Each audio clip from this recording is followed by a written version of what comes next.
Welcome, movie fans. My name is Mary Lyle. I'm the Director of Education for the museum, and I'm joined again today by Kim Clonch. She is my cohort in crime with this film series. We're going to talk about Shark Tale. This is going to coincide with our Shark Take and Make, and we've got some wonderful things for our Take and Make, so I hope that you will come and join us. That's from 10 to 1 on this Saturday, April 10th. We are going to also be offering a fun film. It's called Shark Tale. I loved it. Okay, so there's a whole bunch of like little nuances for that whole movie. There's a whole bunch of references to The Godfather. There's a whole bunch, and then Robert De Niro's in it, and which is making a whole bunch of references to De Niro's old stuff and Martin Scorsese, and just like it's fun. It is fun. It came out in 2004. Will Smith, he plays the lead. He's one of the fish that actually eats, if you're actually looking based off what the character is, he's a fish that eats all the crud off the fish. He's a symbiotic fish. Robert De Niro, and he's playing his typical Italian mafia type of a gangster. So he plays Don Lino, and he's a shark. You also have Renee Zellweger in it, and she is the true blue little angelfish. Jack Black, he's Lenny, Don Lino's youngest son, and he's a vegetarian. We have Angelina Jolie. She is a seductive fish. She's a lionfish, and I love the way they portray her. She's got the big Angelina pouty mouth. You also have Martin Scorsese. He plays the puffer fish, and he is the owner of the Whale Wash. And I love the way they've drawn him because he's got Martin Scorsese eyebrows. And he talks real fast, and he gets all puffed up when he gets excited. They have 2 Jamaican jellyfish, and they work for Martin Scorsese, and that is Ziggy Marley and Doug E. Doug. What I like the best about them is how they're drawn, once again, so that turban looks like one of those Rastafarian beanie hats with all the tendrils coming down. I love it because when Ziggy's singing in the movie, he's actually making a reference to his dad, and he's changing the words just to go with the aquatic theme of the movie. We also have Michael Imperioli as Frankie. Now he's the big brother, and he's going to show Lenny how to be a shark. You have Peter Falk, and he plays Don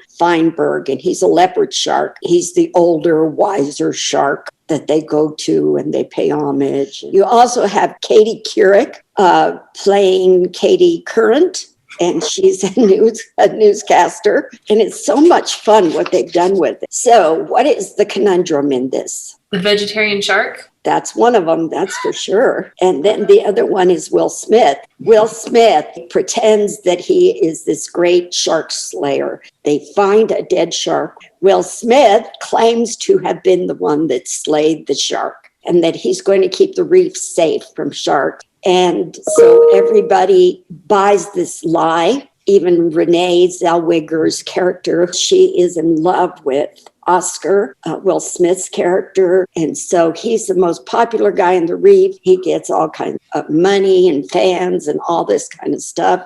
And it's all based on a lie. So who's your favorite in this? I honestly love Lenny and Oscar together. Both of them are my favorite because of the quips and the dynamic and the whole, it's fun. And you know what? The lesson learned, I guess, it's that you have to let your children be themselves, be who they're going to be, because Robert De Niro, Don Lino, wants his son to be a real shark, to be able to be the boss of the reef. And he doesn't want that. He's a vegetarian. He doesn't want to eat other fish. He dresses up as a dolphin. That's his disguise. That's adorable. You have to accept your children, whether they be vegetarian sharks or whatever, and let them be who they want to be, not who you expect them to be. You can't force your kids or your family members to do what you want them to do. Oscar learns a big lesson, too, about being himself. He thinks that if he's rich and famous and everything,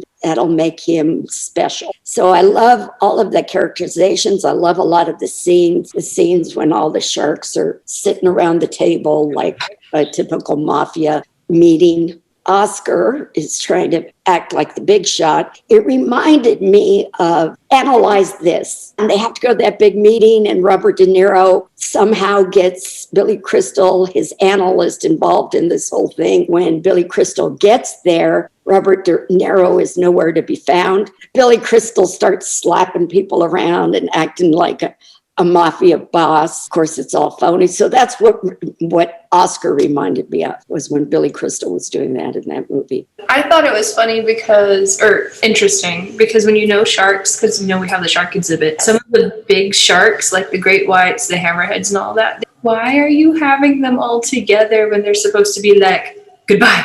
Yeah, well, there's a couple of times that there's actually the Jaws poster throughout the whole movie, and you don't realize that, and the Titanic is referenced throughout the whole movie. It has a lot to do with popular culture, wonderful music, and as you were saying before, some of it is reworded, try to fit it where it's more aquatic thing, because the song Car Wash, I think they actually put it at working at the whale wash. Yes. One of the reasons why we're showing these on Saturdays, this would have been our regular family fun day. On our family fun days, we always showed a family film. So we thought that we would keep up that tradition until we get ourselves open. We'll have to do it virtually. So all you have to do is go to our website. Click the link, then you have the code. The code will be in the description below. Right. You insert the code into where it asks for the movie code. You hit submit, and then the movie starts playing for you. And if you have any questions, you go to Facebook, you go to YouTube, you go to the museum website, or you can email us. You can get the Swank app. I have it on my phone. It's really easy. If you just want to download that on your smartphone,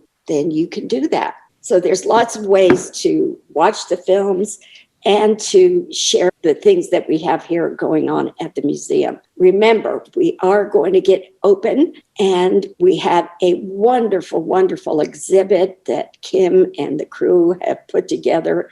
It is amazing. It's all about Megalodon. And Megalodon was the largest shark that ever lived. So you will find out about Megalodon, but you will also find out all about other sharks too. We hope that you enjoy the film and that you come out on Saturday to our Take and Make and pick up some crafts. You can watch the film and do your crafts at the same time. That sounds like fun. Thank you for joining me, Kim. Thank you for having me.